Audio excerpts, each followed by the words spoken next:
for anyone who really took a step back and really is like, how am I going to make this summer work? How am I going to be able to spend the time I want with my kids and still run a business?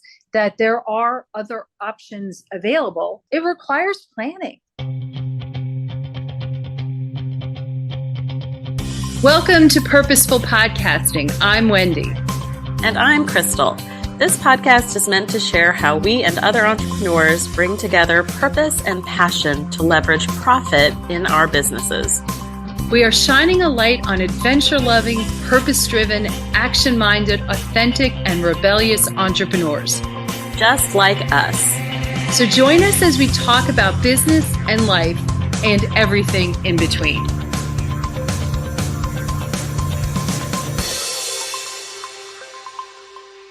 Hello, and welcome to this week's episode of Purposeful Podcasting. Hi, I'm Wendy, and I'm here with Crystal, everybody's favorite marketer. Wow. Well, it's true, but that's so blatantly in your face. Exactly. Wow. Well, hi, everyone. So you're hearing this a couple weeks after we're recording this podcast. We decided this morning that after some contemplation and purposefulness, that we are going to take time off this summer to enjoy our lives. I know you're like, well, that's nice, but why tell us? I think it's because a lot of entrepreneurs are going through what we're going through right now. A lot of entrepreneurs are thinking, oh my God, I can't take time off over the summer. I can't figure out how I'm juggling. I just don't know what I'm doing. And we're hearing that a lot from clients. So it sort of hit us. And we actually, Crystal said to me, what if we took some time off this summer? Yeah. And I was like, oh, sure. No problem. Yeah. And when I said take time off, I really said, what if we just focused on list building, the podcast, but not trying to sell a bunch of offers? Never fear, current clients, you're still getting loved, you're still getting taken care of, keeping all of our scheduled appointments. But I think you get into this season as an entrepreneur where you're always trying to hustle for new business, and we need to have this launch, and we need to do this, and we need to do that. And at the same time, like Wendy said, we're hearing from our clients and we're hearing from other people, and we're feeling it ourselves. We're moms. We've got 1,000 different things going on this summer, different clinics, different camps, different things and priorities pulling on our attention right now. So what does it mean to shift the priority and shift the focus? What does it mean to slow things down on the business side to make room for other priorities in life? Is that a bad thing? And is that even something that we're capable of? And so I think that was like the first question was, how do you know that you can do that in your business? Which, of course, is a fantastic question. This is stuff that we preach. We preach this all the time. You really have to know what your runway looks like. You have to know what your financial or resource expectations are. And resource can be not just money, but time and energy. And if you can swing it, I think that this is maybe a really great podcast for people who are also thinking about maybe I don't want to work in December, or I need to plan now so I don't have to work next summer. While we made the decision, hey, we can do some pivoting in terms of our life right now. I think for some people, it may be like, oh, I just want to plan ahead. And I can tell you that what we do this summer, I'm really planning on doing again next summer. I think the first thing is definitely know your runway, know where you are money-wise. And is this something that you can do, or can you make adjustments that allow you to? Yeah. When I think it's asking yourself, like the first episode of the season was, why are you in business? And really drilling into the purpose and knowing what your motivating factors are for being an entrepreneur. Is it that you have to make a lot of money? Well, maybe the decision to pull back isn't quite as easy depending on how you've budgeted out the rest of your year. Maybe, like you said, the fact that we know our runway, we've got enough money in the bank we've got enough cash flow all of our operating expenses will be fine if we did dial it back, if we didn't launch as much, if we didn't try to fill in the couple of extra client slots that we had and just kind of let everything coast for the month. We have the ability to do that in this season of our business. And we've done that, and we have that because of all the forward planning that we've had. Because I think one of the big things that we have to remember, the difference between an entrepreneur and an employee, is that things maybe not be as consistent as you would always like them to be, or as guaranteed. I like knowing that it felt good, honestly, to be able to tell you how would it feel if for the month of July, we just took some time off and slowed things down and just worked on list building and just worked on the podcast. How would that feel?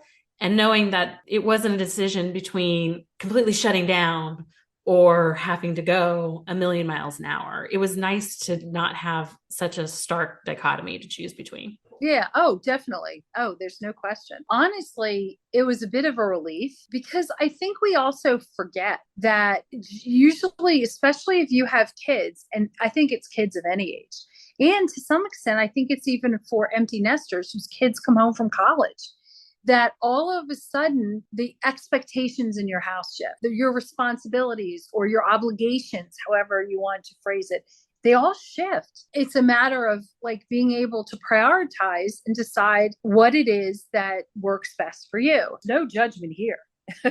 I know most entrepreneurs who continue working all summer long and they find the time. It's just that for anyone who really took a step back and really is like, how am I going to make this summer work?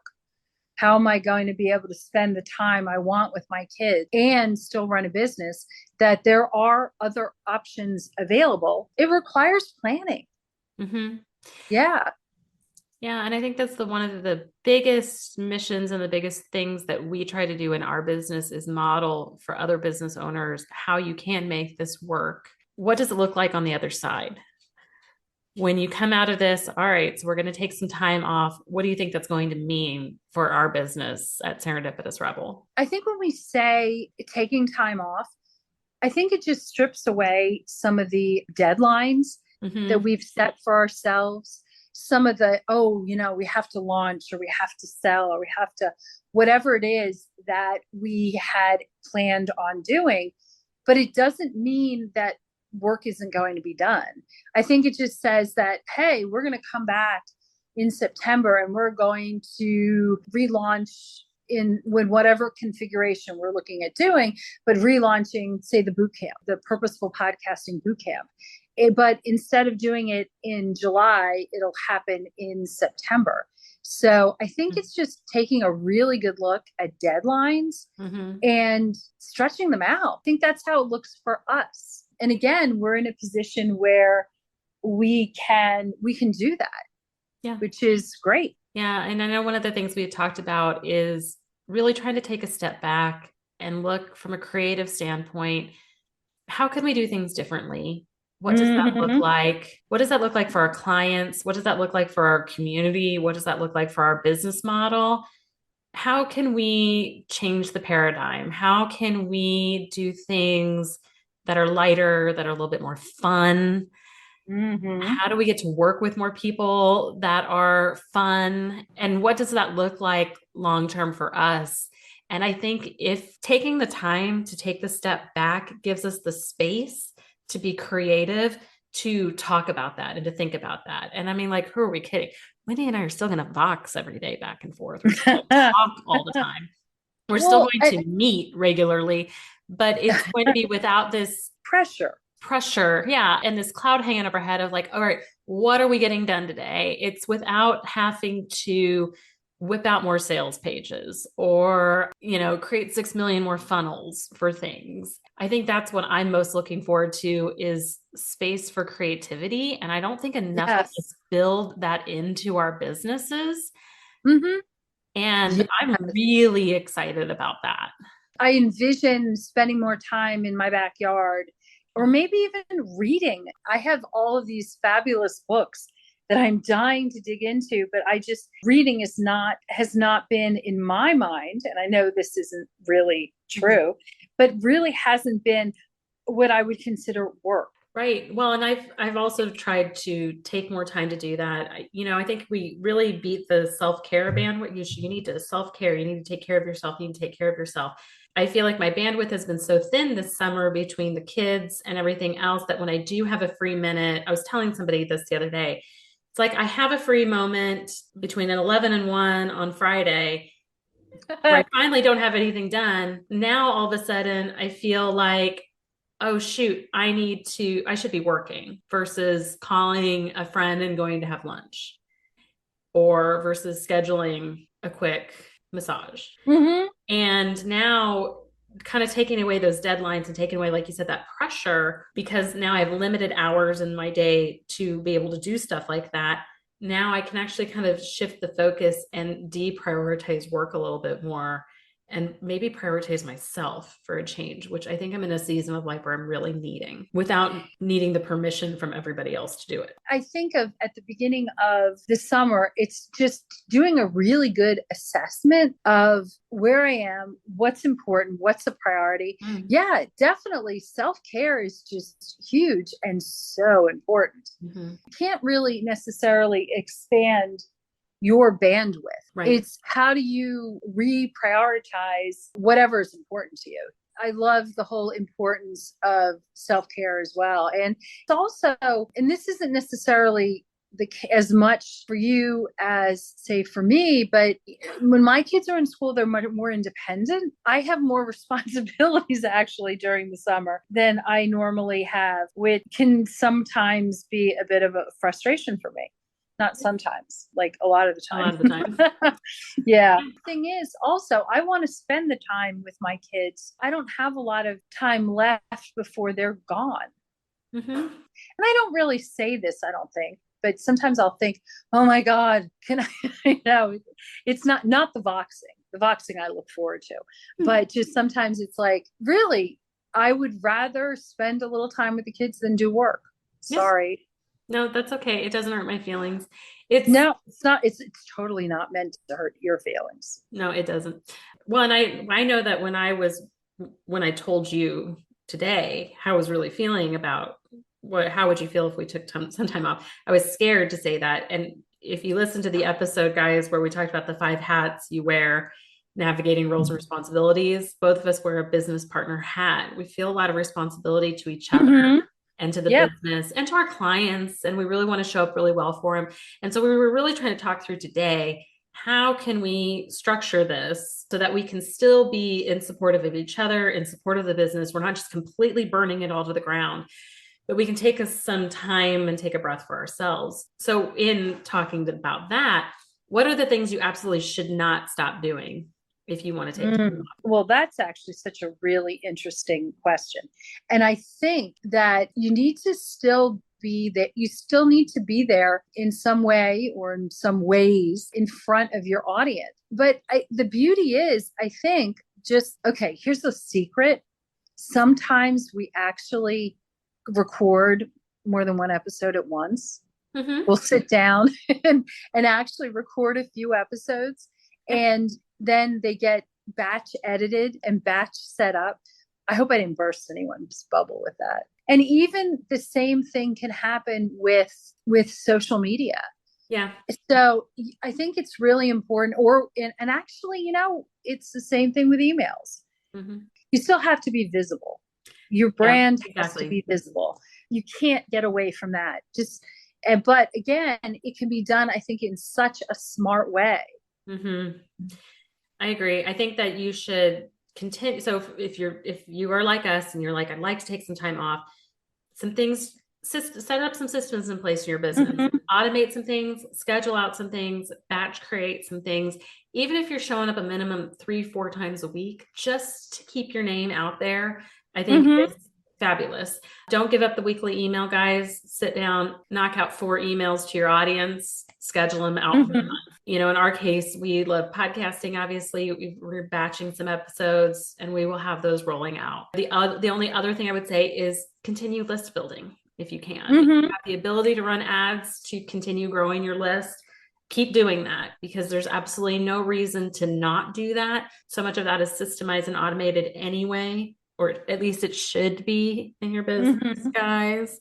Keep your lead magnets out there, keep growing your stuff, and keep your calls to action out there and keep that consistent, because there's nothing worse than taking time off of your business and then coming back and not having much of a business left. Right, And exactly. I like the fact that we have things structured in such a way that there's no fear of taking off, because so much of our business kind of runs itself, and we'll still have pulses Mm-hmm. on our inboxes, still communicating with our team on the social posts and on like the content editing and things like that. But again, just without all of this added pressure of needing to fill coffers or put a lot of fuel behind Launches or whatever. We are maintaining our existing clients, and Yeah. that's not going away. And but No. that actually is a sense of joy. Their success is so important to us.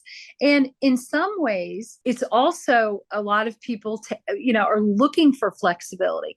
Mhm. So if you wanted, instead of, instead if you have an arrangement that it's every week, maybe it's every other week, or have a conversation if you want with your clients to make whatever work. And if you're, depending on what you do, it may not be the best idea to take on, I'm thinking of like some tech, take on a big project in May, knowing that you really want to slow things down in Right. July and August. Don't feel you're going to get whatever it is completed. So I think it's a matter of being really realistic Mm-hmm. about what you're looking for, the time that you want to commit. And this is stuff we say that you should do anyway, Mm-hmm. all year round. I don't think it's anything super new, exclusively for the summer. No, I think we just wanted to hop on here today and kind of model how it is that we're doing it. Because I think the other question is like, how do you make that work? Like, how can you get away with that? Well, like you said, we get away with that because we've got really great systems in place, and we've got Mm-hmm. a really great team that works with Mm-hmm. us to execute a lot of things. The reality of that is that that requires some pre-planning, that Mm-hmm. requires a lot of communication, and it requires a lot of capital to kind of go towards all of that. And so again, it's just a matter of how are you allocating the resources in your business to do that? And Mm-hmm. how are you maintaining that runway so that you have the flexibility? Because so many of us go into entrepreneurship for freedom and flexibility, and yet we don't Mm-hmm. take advantage Yes. of that freedom and flexibility because we feel outside pressure to hustle constantly and show up constantly. And I think that tends to zap our creative juices. And that's death to an entrepreneur sometimes. Sadly, I agree with that. Yeah. And no one, no one wants death to an entrepreneur. No one wants death to entrepreneurs. No, we want No, thriving, happy entrepreneurs. But in order for that exactly. to happen, Exactly. we just really need to remember to build in that creative space and that creative Yeah. time, that white space. I will say, you had said something that you didn't want to take your laptop to the beach with you. And Yeah. that really hit me because, well, when I went away last month, I didn't take my laptop. These are conscious choices that we make that next year we'll know not to make it, we'll just have it baked right in, Yeah. And baked right in. yeah, because you'll start to learn your pacing, right? And your Yeah. ebb and Yeah. flow of things. But the idea of not taking my laptop on vacation just in case something might come up. And Mm-hmm. I'm really lucky because I have a Wendy, I have you. When things come up and I'm gone and I'm on vacation, you take care of it. I don't have to take care of it. But for so many solopreneurs out there that are not blessed with a business partner who can backfill things, you feel even more pressure about Right. being connected and staying dialed in and staying plugged in. And Yep. I think what we would like to teach and normalize more is this idea that you can do things in your business to make it so that you don't have to do that, but you don't need to burn your business to ground, and you don't need to tank it or hit the reset button. I think it's just hitting a pause.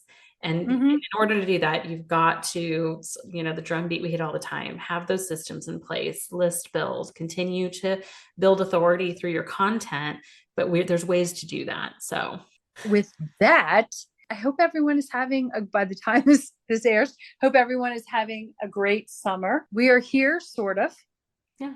And, maybe you want to do this for when your kids go back to school, like have some time off when the kids go back to school. That's such a crazy season. Or maybe you want to do this, like Wendy said, in December around the holidays. Yeah. Maybe don't And work between actually, Thanksgiving and Christmas, which we don't yeah, tend to do a lot in that yeah. season anyway. So these are certain things that you might work between now and then to have in place so that you can do this as well. Exactly. Exactly. We'd love to know what everyone is doing this summer. Have any great plans? And for that matter, even if you have really amazing plans for your business, we'd love to hear about it. Oh yeah. And then if not, what are you reading? So I can fill up my beach reading. Okay. Yeah, that's a good one. Well, until next time, guys, we are the Serendipitous Rebels, and I'm the marketing queen, but Wendy is the biz mindset foundation, everything else queen. My God. Whatever. She does everything else. Yeah, whatever. Oh, that's a lot of pressure going into not taking time off over the summer. Thanks. No, I'm just kidding. All right. Bye, everyone. See everyone soon. Bye. Thanks for listening. Be sure to subscribe and leave us a rating. But only if you liked it. Otherwise, just keep it to yourself. You can learn more about purposeful podcasting on our website at serendipitousrebel.com. And if you have topics you'd like to hear about, be sure to submit them on our website or DM us on social media.